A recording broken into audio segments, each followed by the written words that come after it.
एक ऐसा ब्राह्मण जिस नगर में रहता था उसका नाम था किरात नगर। उस किरात नगर में एक ब्राह्मण रहता है, उसका नाम है देवराज। देवराज नाम का वो ब्राह्मण जिस किरात नगर में निवास कर रहा है, ब्राह्मण अगर बल में दुर्बल हो तो भैया चल जाए, पर ब्राह्मण अगर ज्ञान में दुर्बल है तो देवता उसके लिए धिक्कारते। क्या कह रहे हैं? बोले आसीत किरात नगरे ब्राह्मणो ज्ञान दुर्बला। बोले ब्राह्मण रहता है पर उसका दुर्भाग्य है कि उसको कोई ज्ञान ही नहीं है, ज्ञान में दुर्बल था। लोग कहते पंडित जी आपको ज्ञान नहीं है, आप में विवेक नहीं है, आप में बुद्धि नहीं है, कोई विचार नहीं करता। पर अगर कोई ब्राह्मण को कह दे ज्ञान में दुर्बल तो उसके जीवन का सबसे बड़ा कष्ट है। पर ये करता क्या है? शरीर से विप्र है, इसका केवल एक ही काम है। ऋषियों से सूत जी कहते हैं जो अपने हैं ना, उन अपनों को ऐसा अपने वाक्य के जाल में फंसाता है और अपने लोगों को ठग लेता है अपनी वाक्य जाल में फंसाकर। एक बार तालाब पर नहाने के लिए जैसे गया तो तालाब पर स्नान कर रहा था, वहां एक शोभावती नाम की नारी, उसको देखकर मन इतना रम गया, इतना रम गया। और शोभावती नाम की नारी से कहता है, बोले देख तेरे रूप को देखकर मैं बड़ा प्रसन्न हूं, पर ये भूल गया रूप बहुत समय तक रहने वाला नहीं। तेरे रूप को देखकर मैं अति प्रसन्न हूं, मैं तुझसे विवाह करना चाहता हूं। उस नारी ने भी कहा कोई बात नहीं, मेरे आगे पीछे कोई नहीं, मैं स्वतंत्र हूं, मैं विवाह करने तैयार हूं। ऋषि कुमार कहते हैं उस देवराज नाम के ब्राह्मण ने जैसे ही उस नारी से विवाह किया, पर ये भूल गया तू विवाहित है, तेरी पत्नी है, माता है, पिता है, परिवार है, उनको धोखा दे रहा है, उनको ठग रहा है। इसने विवाह कर लिया और देवराज अपनी पत्नी और माता पिता को छोड़कर उस शोभावती नाम की वेश्या के साथ रमण करने लगा। एक दिन उसने कहा मुझसे कितना प्रेम करते हो? ये उसके प्रेम में, अब इसको प्रेम तो कह नहीं सकते भैया, प्रेम में और प्यार में बहुत गहरा अंतर है।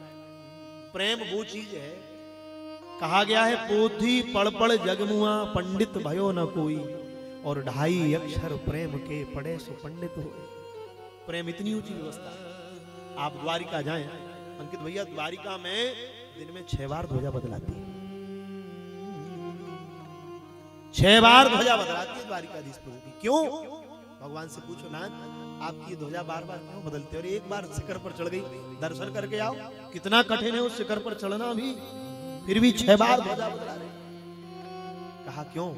भगवान कहते ये केवल संसार की दृष्टि में एक वस्त्र है, एक कपड़ा है, पर भगवान क्या कहते? ये शिखर के ऊपर केवल ध्वजा लहरा रही है और कुछ नहीं है। ये ध्वजा क्या है? भगवान कहते ये ध्वजा जो है ये मेरी ब्रज की गोपियों के प्रेम का चीर लहरा रहा है। इसके ऊपर कुछ नहीं है भैया, प्रेम के ऊपर कुछ नहीं है। और भगवान को प्रेम चाहिए, वो प्रेम है। आजकल लोग, आज देखो, आज अखबारों की हेडलाइन, रोज अखबारों में घटना देखो, अखबारों में लाइन लिखी रहती, बोले एक प्रेमी ने दूसरे की सीताराम कर दी। यह प्रेम नहीं है, ये तो केवल वासना है। प्रेम में संसार की वासना निकट नहीं रहती, उपासना निकट रहती है, भक्ति निकट रहती है। कैसे भी कष्ट आ जाए, आप भैया आश्चर्य करेंगे, हमारे अंकित भैया पधारे अभी विदिशा में, हम इन्हीं की कथा करके चले आए। आप लोगों ने श्री डोंगरे जी का नाम सुना होगा, संत श्री डोंगरे जी।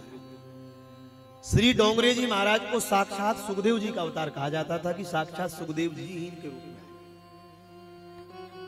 तो महाराज जी से जब विवाह हुआ उनका, तो उन्होंने अपनी धर्मपत्नी से क्या कहा? तुम्हारा हमारा विवाह हो गया, हम तुम्हारे साथ तब निवास करेंगे। बोले कब? बोले जब तुम श्रीमद् भागवत जी के 108 पाठ कर लोगी तब। अब बताओ, संसार की ऐसी वैसी नारी होती तो वो ये कहती कि शादी के पहले बताना था ये सब बातें, अब बाद में बता रहे हो आप। मैं पहले विचार करती, अब तो विवाह हो गया, आप कहां फंसा दिया। पर धन्य है सदपात्रों के पास कोई पतिव्रता, कोई पवित्र सदाचार संपन्न नारी ही उनकी गृहिणी बनकर आती है। स्वामी जी ने कहा 108 बार भागवत जी का पारण करोगी तब हमारे सन्निकट निवास करोगी, तब तक मैं अपने निकट तुम्हें स्वीकार नहीं करूंगा। हाथ जोड़ के कहा महाराज जी आप मेरे पतिदेव हैं, आपकी आज्ञा मेरे लिए भगवान की आज्ञा है। इस समय कोई बात नहीं, मैं संस्कृत बहुत नहीं पढ़ पाता, कहां 108 पाठ करूंगी, पर मैं प्रण लेती हूं आप जहां जहां कथा करने जाएंगे मैं वहां वहां आपकी वाणी से कथा सुनूंगी। पूज्य मैया ने 108 बार महाराज जी की वाणी से भागवत जी सुनी और जब उनकी 108 कथाएं पूरी हो गईं तो अब महाराज जी ने कहा, डोंगरे जी ने, क्या इच्छा है? संतान प्राप्ति चाहती हो? संतान चाहती हो? तो माता जी हाथ जोड़कर क्या कहती हैं? बोले 108 भागवत जी सुनकर संतान की इच्छा नष्ट हो गई, अब तो मैंने श्री गोपाल जी को ही अपना पुत्र मान लिया। आजीवन ब्रह्मचर्य ग्रस्त में रहकर भी ब्रह्मचर्य का पालन किया। विचार करिए, जब वो भगवत धाम गई, माता जी पहले चली गई थी, ऐसे महापुरुष थे श्री डोंगरे जी महाराज कि अंत में जब पत्नी का भगवत धाम जाना हुआ तो उनकी अस्थियों को विसर्जन करने के लिए प्रयाग जाना था। उनकी जेब में कुछ नहीं था।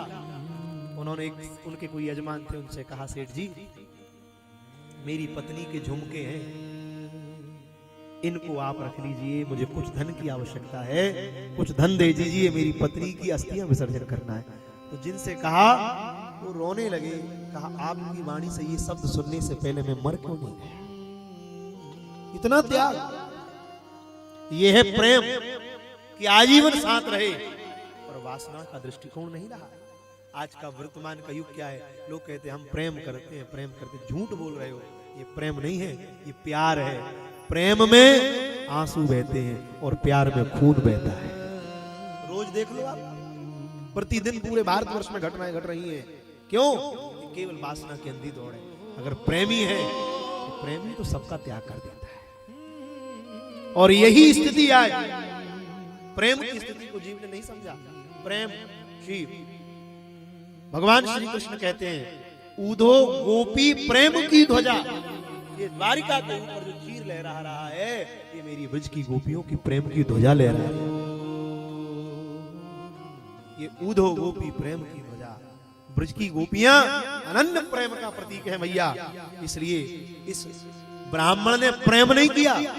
प्रेमी कभी किसी का विनाश नहीं करता, किसी का नाश नहीं करता। प्रेमी सबका कल्याण चाहता है। और वासना में फंसा हुआ मनुष्य केवल अपना हित सोचता है, दुनिया का कोई हित नहीं। आज उस नारी ने कहा, मुझसे बहुत, मेरी देह को बहुत चाहते हो, हाँ? एक काम करो। बोले क्या? माता को मार दो, पिता को मार दो, पत्नी को मार दो। उस दुष्ट ने एक बार भी विचार नहीं किया, अपनी माता का वध कर दिया, पिता को मार दिया, पत्नी का वध कर दिया, तो तीनों को जाकर हत्या कर दी। और घर में जितना धन था, सूत जी महाराज कहते सारा धन ले जाकर उस वैश्या को दे दिया।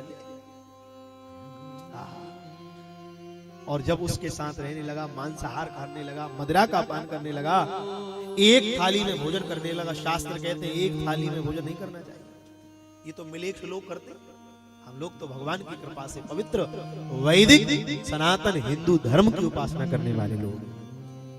हमारे यहाँ शास्त्रीय सिद्धांत लागू है, एक पात्र में भोजन नहीं करना चाहिए। पर ये मिलेच्छों में जो भोजन किया जाता है, राक्षस जो करते हैं वही करने लगा। एक ही थाली में भोजन करने लगा वैश्याओं के साथ। और एक दिन घूमता घूमता, जैसे धीरे धीरे शरीर वृद्ध होता चला गया, एक दिन घूमता घूमता संयोग से ये प्रतिष्ठानपुर पहुंच गया। और ये प्रतिष्ठानपुर क्या है? सूत जी महाराज कहते प्रयागराज का ही एक नाम है प्रतिष्ठानपुर। प्रयागराज की पुण्य पवित्र धरा पर जैसे ही पहुंचा, वहां उसने सामने शंकर जी का मंदिर देखा। जैसे शिवालय देखा तो शिवालय देखा, वहां हजारों साधु संत भगवान शिव का कीर्तन कर रहे थे, पंचाक्षरी का जप कर रहे थे, नमः शिवाय नमः शिवाय नमः शिवाय। तो उसने जैसे ही देखा महाराज संत महात्मा एकत्रित हुए, उसको भूख लग रही थी बहुत जोर से। रुक गया उस मंदिर के सामने, देख कर जैसे ही रुका महाराज रात्रि में वहां रुक गया। बहुत तेज ज्वर आ गया, बुखार आ गया, तीव्र बुखार के कारण उसका शरीर कपने लगा, दिन भर से कुछ नहीं खाया, अन्न नहीं खाया, देह कांप रहा है। संयोग से उसी शंकर जी के मंदिर में एक ब्राह्मण देवता शिव महापुराण की कथा सुना रही थी। ये बैठ गया, इसकी श्रद्धा तो नहीं थी, पर भगवान का स्वभाव है, तुलसी अपने राम को रीझ भजो चाहे खींच। भगवान का नाम भैया चाहे प्रेम से लो चाहे रो कर लो। जैसे माता जी छोटे से बच्चे को दवाई खिलाती ना, डॉक्टर ने कह दिया सुई लगेगी, सुई, बच्चा मना करता नहीं नहीं सुई नहीं लगवाएंगे। माँ पकड़ती है पैर, जबरदस्ती सुई लगवाती है, बच्चा रोता है। और कभी कभी तो बच्चा नाराज होकर क्या कहता है, माँ से तू बहुत बुरी है। पर उस समय उस बालक को माँ बुरी लगती है, पर माँ को पता है अगर मैंने इसके प्रति कठोर भाव नहीं अपनाया तो इसको रोग और बढ़ जाएगा। तो माँ उसके रोग को दूर करने के लिए उसके भले बुरे शब्दों को भी सुनती है। ऐसे ही भगवान का स्वभाव है, भले ही भगवान का नाम प्रेम से लो, अज्ञानता में लो, ज्ञान में लो। जैसे दवाई का काम है, चाहे रोकर खाओ चाहे हंसकर खाओ, उसका काम क्या है, रोग को दूर करना। ऐसे भगवान का नाम कैसे भी जपो, कैसे भी लो, अच्छे से लो, प्रेम से लो, गुस्सा में लो, भगवान के नाम का स्वभाव है वो मनुष्य का सदैव कल्याण ही करता है। इसका भाव नहीं था ब्राह्मण का, देवराज का भाव नहीं था, पर ब्राह्मण शिव पुराण की कथा सुना रहे। बुखार में पड़े पड़े देवराज ब्राह्मण के मुख से महाराज शिव कथा को श्रवण कर रहा था। और शंकर जी की कथा को सुनते सुनते सुनते सुनते महाराज धीरे धीरे 1 महीना हो गया। और 1 महीने बाद जैसी उसकी मृत्यु हो गई, जैसी मृत्यु हुई उसी समय भगवान सूत जी महाराज कहते यमराज के भयंकर दूत आ गए और पांसों में बांध लिया, उसे यमपुरी ले गए। और जैसे यमपुरी ले गए इतने में भगवान शंकर जी के पार्षद आए और पार्षदों ने आकर कहा, बोले खबरदार इसको अपनी पासों से मुक्त कर दो। यमराज के दूतों ने कहा, बोले क्यों कर दे? बोले ब्राह्मण के कुल में जन्म लेकर, हिंदू वैदिक सनातन धर्म में जन्म लेकर इसने कोई सत्कर्म नहीं किया, वैश्याओं का रमण किया, माता पिता की हत्या कर दी, पत्नी की हत्या कर दी, कोई पुण्य इसने जीवन में नहीं किया। ये नरक का अधिकारी, इसको नरक ले जाएंगे। आहा, जैसे ही कहा तो भगवान शंकर के पार्षदों ने कहा, नहीं भैया ये वहां नहीं जाएगा, ये भगवान शिव के धाम को जाएगा।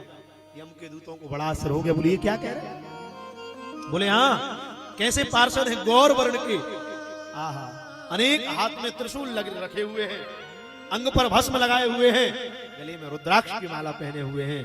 और जैसे ही महाराज आहा ऐसा दिव्य रूप धारण करे हैं, भगवान शिव के पार्षदों ने यमदूत की खूब खबर ली और देवराज को उनके चंगुल से मुक्त करा दिया। और अत्यंत सुंदर विमान में बिठाकर जैसे कैलाश पर्वत के ले गए तो किसी ने कहा, भैया पाप ही पाप किया है, इसको वहां क्यों ले गए?